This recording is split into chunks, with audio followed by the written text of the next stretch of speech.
and Andrew Miller. Welcome, Ms. Ebaugh. Thank you so much. I am a resident of Oakland County. I live in Milford. I've been here all my life, not necessarily in Milford. I grew up in Detroit. I was a Republican poll challenger both on Tuesday and Wednesday. On Tuesday, things went pretty well, and I was trained by the GOP party.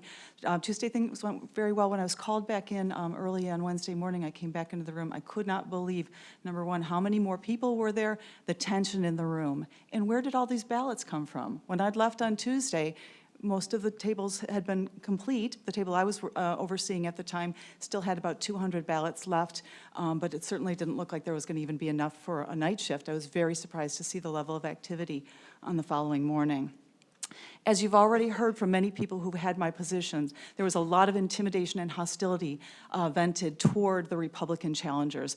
I experienced a lot of that as well. Right away, of course, we know rules were broken because there were very, very few. I counted less than 5 when there was the hand raise of Republican poll workers in the room. There's supposed to be 1 at every counting table, at least, and there wasn't. I didn't see the ones back at the tabulator areas or the adjudication, so there may have been a few more back there, but I counted less than 5. In addition, by midday on Wednesday, there were no more Republicans allowed into the room.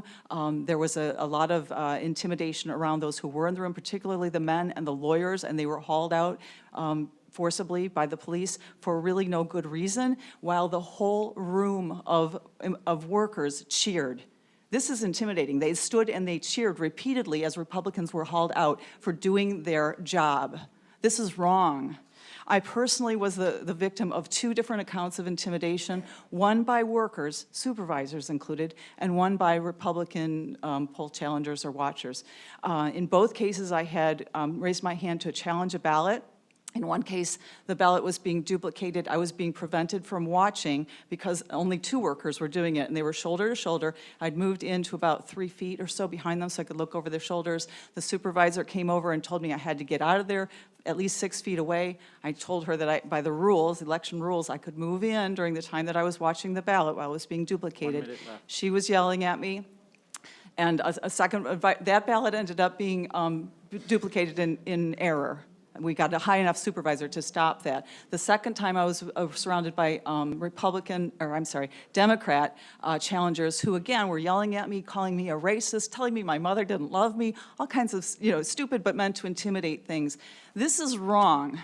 We all deserve a fair ability to vote our conscience and to participate in the election process. This did not happen at TFC, and it needs to be audited, and we're counting on you to do it. Thank you. I've submitted my comments so you can read the whole thing on your own. Thank you very much, Ms. Ebaugh. Anyone have any questions? Okay. Thank you very much for your time today.